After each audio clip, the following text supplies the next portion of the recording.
Bienvenidos a esta inversión profunda. Hoy, tenemos una historia que es pura inspiración, ¿eh? Un relato que nos habla de resiliencia, de visión y de cómo darle la vuelta a la adversidad. Nos metemos de lleno en la vida de Howard Schultz y su increíble viaje con Starbucks. Partimos de un texto que, la verdad, detalla muy bien ese ascenso, desde unos orígenes, muy humildes, hasta crear un gigante global. Precisamente. Y el objetivo hoy no es solo contar su vida, ¿eh? Es más bien destilar las claves, cómo esas dificultades iniciales pueden, digamos, forjar un carácter de hierro. Como una visión clara, si la defiendes con uñas y dientes, pues puede cambiarlo todo. No solo tu vida, sino, fíjate, hasta nuestros hábitos. Sí, la forma en que interactuamos.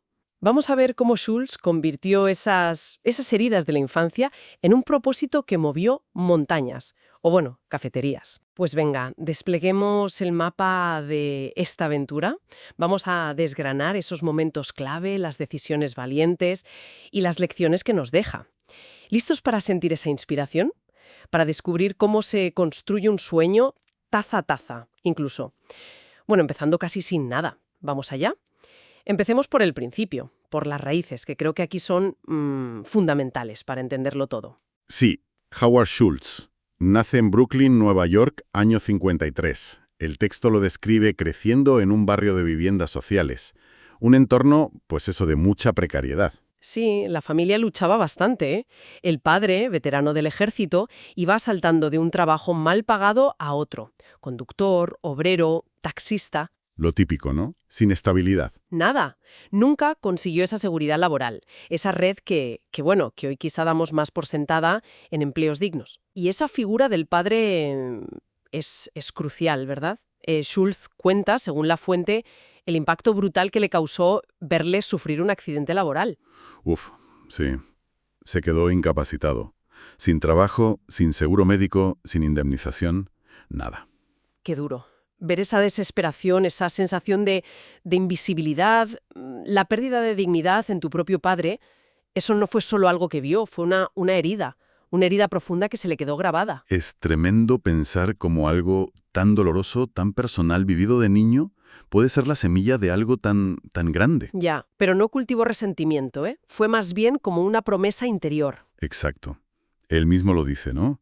Se prometió que si alguna vez él podía montar una empresa, sería radicalmente diferente. Claro. Una compañía donde la gente fuera tratada con respeto, con dignidad, donde tuvieran la seguridad que su padre nunca tuvo. Esa vulnerabilidad no lo hundió. ¿Qué va? Lo impulsó. Es el origen de su filosofía empresarial. El beneficio y el bienestar de la gente no están reñidos. De hecho, tienen que ir de la mano. Convirtió el dolor en propósito, casi una misión. Una alquimia emocional, ¿sí? Y esa determinación se ve desde joven. Consigue ir a la universidad, el primero de su familia. Sí, con una beca deportiva, de fútbol americano. Ahí ya ves esa fuerza, ¿no? Para romper moldes. Totalmente. Después de graduarse, pasa por varios trabajos, ventas, marketing, buscando su sitio. Y entonces, en el 82, llega el giro. Entra a trabajar en una pequeña empresa de Seattle. Se llamaba Starbucks Coffee Company. Era director de operaciones y marketing. Pero cuidado, ¿eh? La Starbucks del 82, nada que ver con la de ahora. Nada. Era una empresita pequeña, respetada eso sí, por vender café en grano de calidad tostado allí mismo.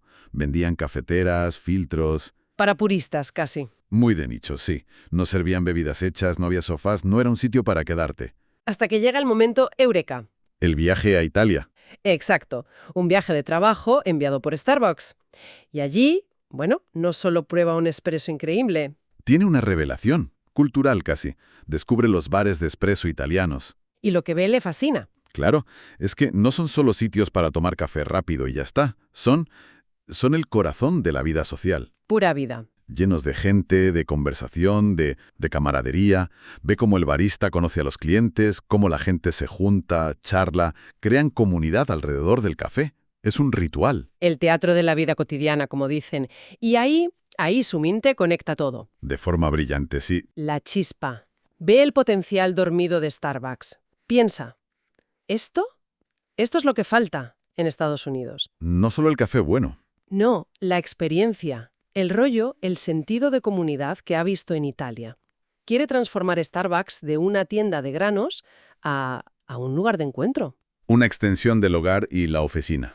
¿Idea radical, eh? ¿Para la época y para esa empresa? Radical y, bueno, como pasa a menudo con las ideas geniales, incomprendida al principio. Totalmente.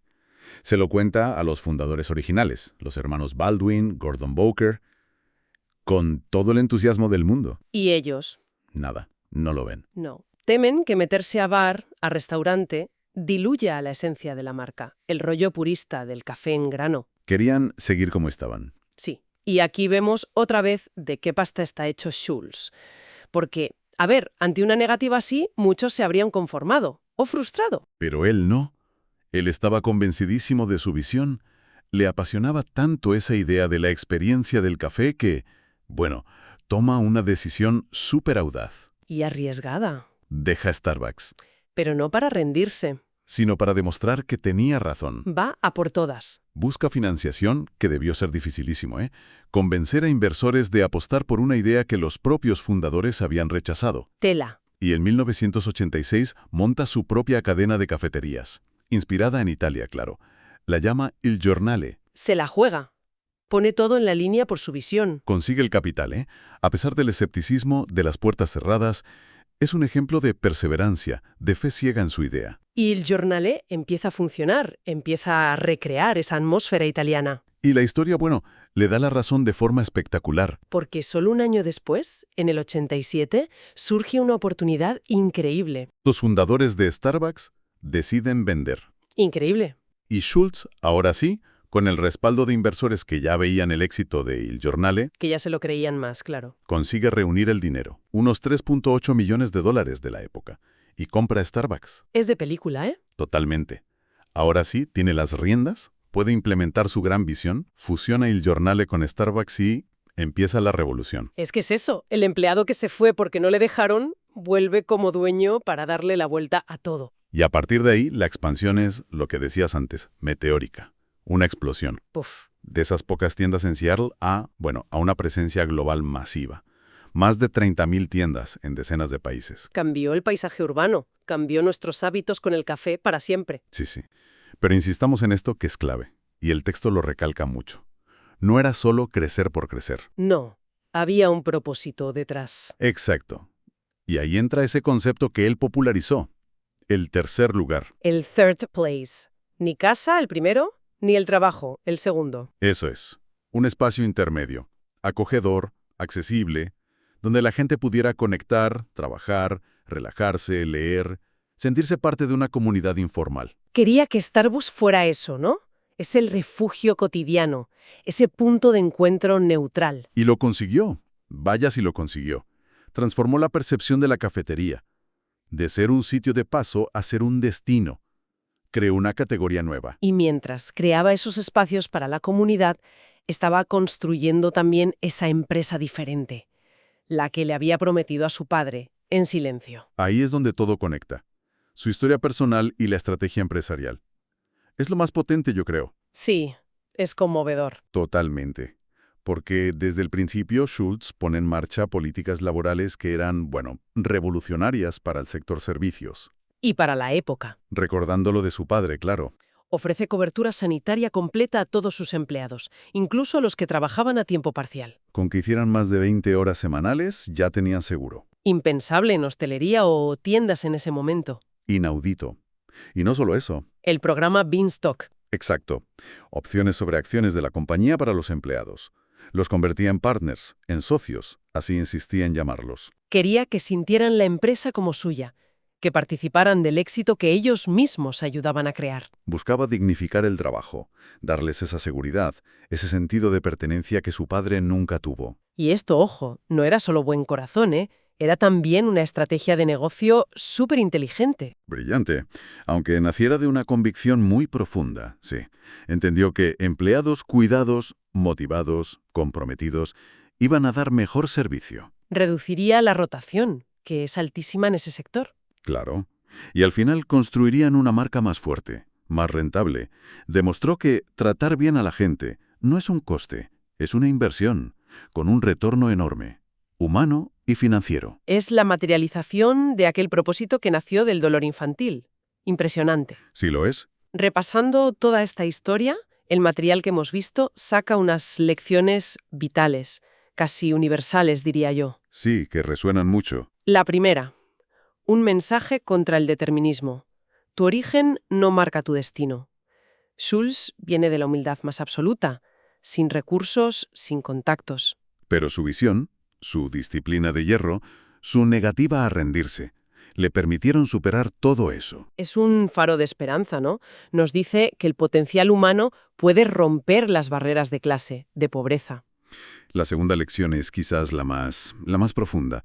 El dolor puede convertirse en propósito. Esa alquimia de la que hablábamos. Exacto. Schulz no se quedó atrapado en el trauma de ver sufrir a su padre. Hizo algo increíble. Transformó esa herida en el motor para crear algo mejor.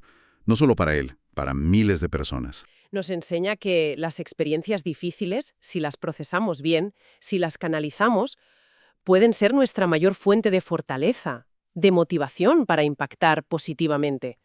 Es encontrarle sentido a la adversidad. Y la tercera lección clave que vemos es el poder de la visión por encima de las circunstancias. Fundamental. Cuando tuvo esa revelación en Italia, nadie más la vio.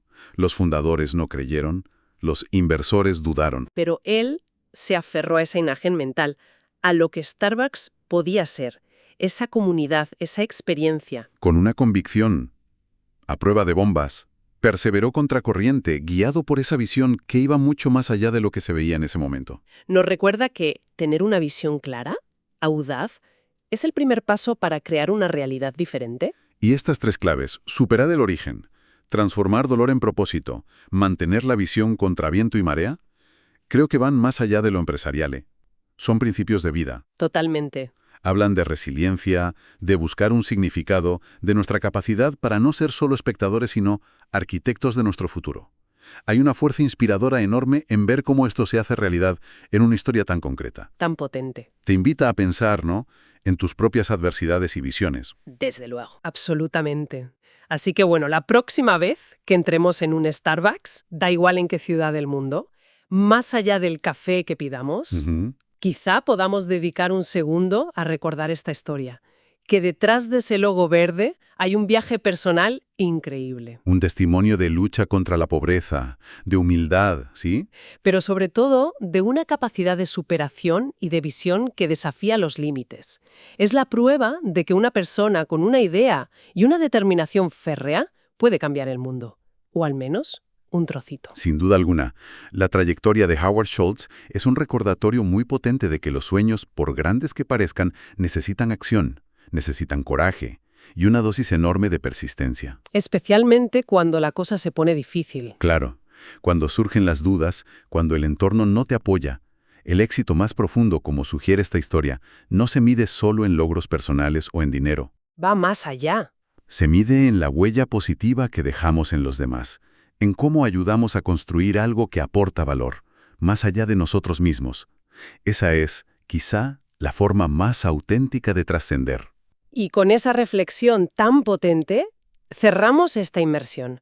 Dejamos una pregunta flotando, ¿no? Una invitación a la introspección para quien nos escucha.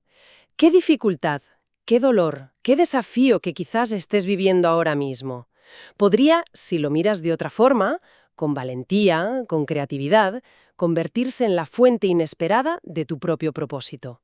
¿Dónde está tu propia Italia por descubrir?